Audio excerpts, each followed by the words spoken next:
in Tanzania, there's a lot of protests actually going on. Yes. Even the government have declared declared coffee Yes. regarding to that protest, but Yes. people are still protesting. And why are they protesting? They are protesting over what they also tag as the rejection of election results. Yes. Yes.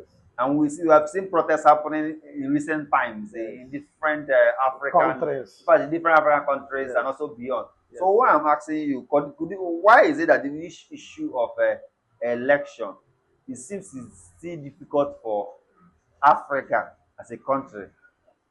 It the Africa as a continent, is it difficult for the countries in Africa to conduct a free, transparent election? We have election in Cameroon, so Yes. what happened on the rest Yes. of them. Yes. Yes. The But truth, what is really the problem? this is very simple, and I'm going to keep it short. Africans generally have this sit-tight syndrome. Now, there is a way a white man behaves. I'm going to make that comparison.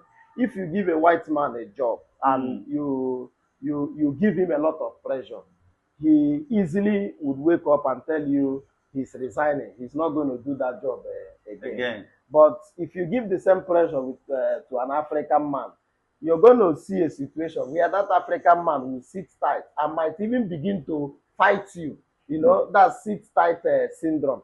The African man is obsessed with power, so much so that all that he is interested is just to capture power. Once he's able to capture power, he doesn't care again. This is an issue everywhere in Africa.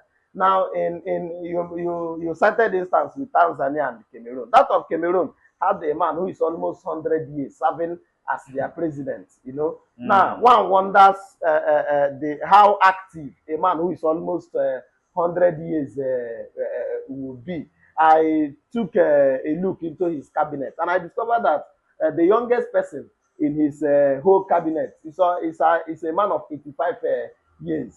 And one wonders the type of result such a country can be churning out. You go to that of Tanzania, African leaders have problem conducting credible election.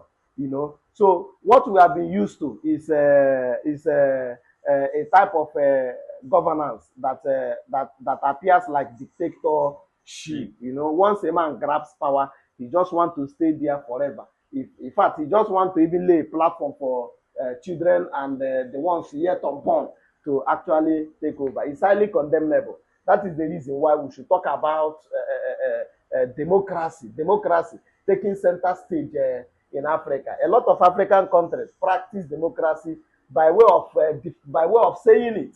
You understand? In action, what we practice is not actually democracy. The same thing is applicable here.